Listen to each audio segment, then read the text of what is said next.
Oh, je suis pas content, il y a BFM qui fait de la psychophobie. Oui, BFM TV, ils se moquent des gens qui ont des troubles psychiatriques. Ils sont allés demander à Ségolène Royal si elle accepterait d'être ministre. Ils ont failli la tuer, l'autre.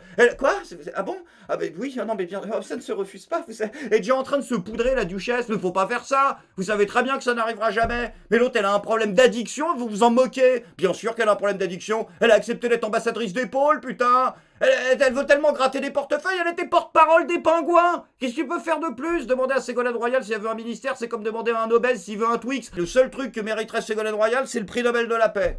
À condition qu'elle nous la foute. Donc du coup, Ségolène, il faut arrêter de rêver par la même occasion. Jamais il va t'appeler, Emmanuel, ça n'arrivera pas. Mais non, mais je dis ça pour ta santé, tu veux finir comme ce pauvre Jean-Vincent Placé, c'est ça?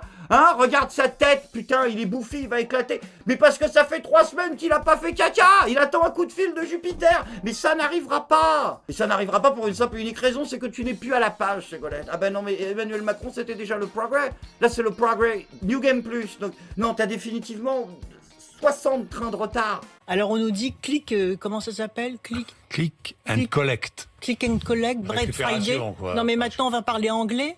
Mais qu'est-ce que c'est? Ah, c'est une catastrophe, Ségo. Même moi, je trouve ça réac. Même moi, je trouve que tu fais has-been les vieux jeux. Donc ça va pas pouvoir le faire. À moins de prendre une très grosse quantité de cours du soir, je vois pas comment tu peux intégrer un gouvernement jeune et dynamique. Ça va être très très compliqué. Après, je suis totalement d'accord avec toi, Ségolène, sur le fond du sujet. Bien sûr, bien évidemment, il faut respecter la francitude. Et d'ailleurs, il faudrait aussi respecter le code électoral. Non, je dis ça pour Jean Lassalle. Qu'est-ce que t'as fait, Jeannot? Jean Lassalle a fait annuler tous les votes de son village au second tour de l'élection présidentielle. On t'explique pourquoi. En fait, c'est le Conseil constitutionnel qui l'a décidé après la publication d'une vidéo où Jean Lassalle met en scène son abstention au deuxième tour de la présidentielle. La scène se déroule dans la commune où Jean Lassalle a été maire pendant plus de 40 ans. Je refuse de participer à ce vote. C'est-à-dire, je m'abstiens. Et je te remets un Je vous remercie. En diffusant cette vidéo sur ses réseaux sociaux le jour de l'élection, Jean Lassalle a, selon le Conseil constitutionnel, diffusé des messages à caractère de propagande électorale alors qu'il était strictement interdit de le faire du samedi 23 avril au dimanche 24 avril. Le Conseil constitutionnel l'accuse également d'avoir porté atteinte au respect dû à la dignité des opérations électorales. Ces agissements ont, eu égard à la notoriété de M. Lassalle à Lourdes-Sichère, été de nature à altérer la sincérité du scrutin dans cette commune. Conséquence, les 90 suffrages exprimés dans le village ont été annulés par le Conseil constitutionnel. Oh putain, le mec, il est encore plus fort que David Copperfield. Il arrive carrément à faire disparaître un village entier, le gars. Mais ouais, mais détends-toi, Jérôme Ajax. Qu'est-ce qui se passe, là? T'es en train de niquer toutes les voies de ta commune. T'imagines si tous les maires de France faisaient ça? Mais t'imagines si tous les maires de France faisaient ça? Mais attends, elle est complètement à câble, la démocratie, en fait. Mais tu peux complètement faire péter le bousin. Il suffit que le maire, il arrive, il se filme sur TikTok, comme ça. Regardez, vous voyez mon vote? Allahu Akbar! Et tous les votes de la ville, ils sautent. Mais tu peux là, Allahu Akbar, la démocratie. Bien sûr qu'il y a un intérêt, t'imagines, t'es un vieux maire communiste, ça fait 60 ans que t'es sur le terrain, t'as encore un portrait de Karl Marx au-dessus de la cheminée, tu vois, t'en peux plus, t'es là. Et forcément, il y a une génération de petits cons qui poussent entre les endives et les tomates. Ils sont tous en marche dans ta ville de merde. Et toi, t'es là, tu dis non, je donne pas 8000 voix à Jupiter. T'allumes TikTok, tu fais allez vous faire fuck, Allahu Akbar! Pour terminer, 8000 votes dans le cul. Bon, après, t'as aussi une option B, hein, comme celle du maire de Cisancourt, qui a eu la merveilleuse idée, mais là, je pense que c'était pas volontaire, d'installer le bureau de vote, en fait, dans l'église du village. Et les urnes, en fait, c'est des confessionnals. Bah oui, ils ont annulé les votes.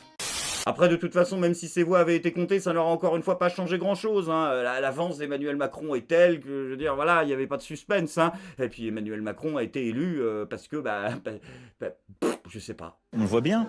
D'abord, il y a un besoin de comprendre les choses. Il y a, quand les choses vont mal, quand elles ne sont pas comprises, c'est extrêmement compliqué de les accepter. On le voit, il y a de la colère, parfois il y a de l'impatience. Donc il y a une nécessité d'explication, il y a une nécessité d'action à court terme pour l'emploi, le pouvoir d'achat. Et il y a une demande de service public qui est forte. Est-ce que vous défendez votre bilan, mais les gens veulent savoir aussi ce qui les attend derrière? C'est ce que j'essaie de dire aussi, parce que j'ai été élu pas sur un bilan, mais sur un programme. Ah ouais, c'est vrai, t'es sûr que t'as pas été élu sur ton bilan? Comme c'est surprenant, dis donc, il est tellement bon. Le bilan de Macron, c'est 8 millions de personnes à l'aide alimentaire en 2020, pendant que sur la même période, les plus grandes fortunes ont amassé 40% de patrimoine en plus. Le bilan de Macron, c'est 17 400 fermetures de lits en 4 ans, dont 5 700 en plein cœur du Covid. C'est le Ségur de la santé. Le bilan de Macron, c'est 4 COP, une condamnation pour inaction climatique par le tribunal administratif de Paris. C'est la fermeture de Fessenheim de l'aéroport. Laissez parler, laissez-moi parler, s'il vous plaît. Je donne juste quelques éléments. Le bilan de Macron, c'est 24 éborgnés, 5 mains arrachées dans la plus grande répression d'un mouvement populaire de ces 50 dernières années. Le bilan de Macron, c'est 1,9 milliard d'économies sur les chômeurs par an, 1 milliard d'économies d'APL pour les plus pauvres et les étudiants par an.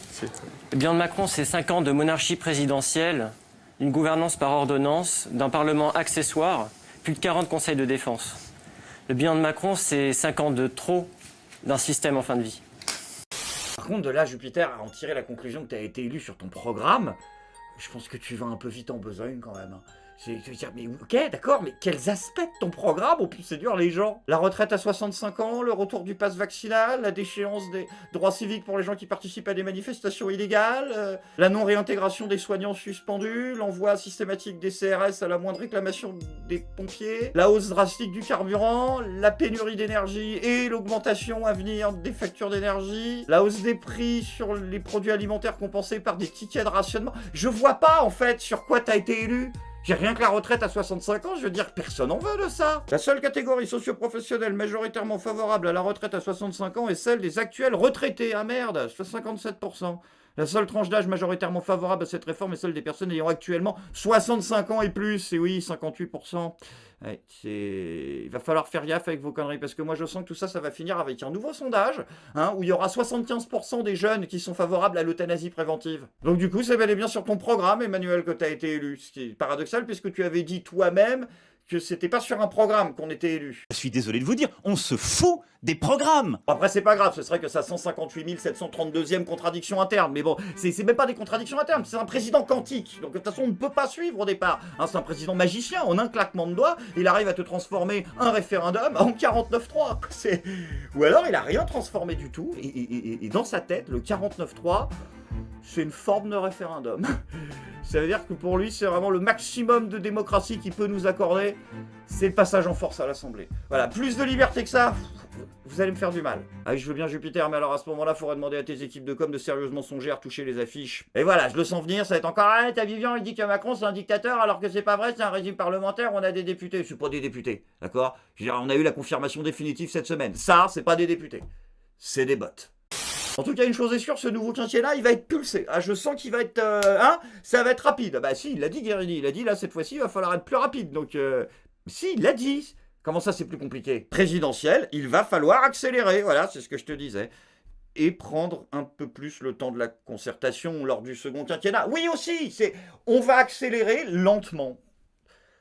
Ça fait une semaine que ça a commencé, ça veut déjà rien dire, putain. Sans déconner, va falloir faire un minimum d'efforts pour nous intéresser. Parce que moi, en tant que spectateur, je vais pas la vivre jusqu'au bout, la saison 2. Il y aura une coupe de budget, je vous le dis à un moment, parce que ça ressemble trop à la précédente. Et la coupe de tête qui va avec, c'est pas improbable. Surtout si ça continue à se comporter comme Coralie Dubois. Oui, Coralie Dubois, qui a été écartée des législatives, tenez-vous bien, une petite punition, parce qu'elle avait fait un gros écart, enfin des gros écarts, puisqu'elle dépensait plus de 3000 € par mois pour s'acheter de la dentelle, essentiellement. Voilà, des strings et des sacs à main. Donc c'est absolument fabuleux. Bon, après, soyez rassurés, Coralie Dubois s'est bien évidemment défendue. Elle aura été tout simplement mal conseillée par ses équipes.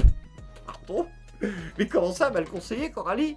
C'est-à-dire, t'as vraiment besoin de gens payés, tout ça, avec un salaire mensuel à poste, qui sont là pour te dire, excuse-moi, tu vois la petite boîte là-bas, où il y a marqué argent du contribuable, voilà, tu n'as pas le droit de le prendre pour aller acheter des slips, Coralie. Non, je te jure, c'est pas normalement, tu n'as pas le droit. Je peux vérifier si tu veux, mais je crois que c'est pas normal. Mais du coup, il y a une question que je me pose, il va tomber ou pas, Olivier Véran? Mais non, mais pour complicité, parce que, il a tiré un bénéfice net, comme diraient les juristes, de son détournement de fonds publics à l'autre. C'est l'ex de Coralie Dubois. La moitié du budget, c'était pour s'acheter des strings. Donc j'espère bien que l'autre, à un moment, il a croqué un minimum. Je suis désolé, ou alors ça voudrait dire que... Ouais, non, mais en fait, c'est ça, la seule défense possible de Olivier Véran, si l'affaire remonte jusqu'à lui, c'est d'aller voir le juge et de dire « Monsieur le juge, je suis un coq. Vous vous en sortirez jamais. » Sans transition les amis, c'est maintenant le moment de la bonne nouvelle du jour. Alors qu'une épidémie de grippe aviaire, vous le savez, est en train d'apparaître aux 4 coins de la planète. Heureusement, soyez rassurés, il y a un risque quasiment nul de transmission à l'homme. C'est ce que nous apprend cette semaine l'agence France Presse. La Chine affirme avoir détecté le premier cas de grippe aviaire H3N8 chez l'homme, mais les autorités sanitaires assurent que le risque de transmission entre humains est faible. Ah bah voilà, ça c'est une bonne nouvelle, ça c'est rassurant. Voilà, c'est bizarre par contre parce que j'ai vraiment l'impression d'avoir déjà lu cette phrase quelque part, mais j'arrive plus à me souvenir quand. Je suis pas content!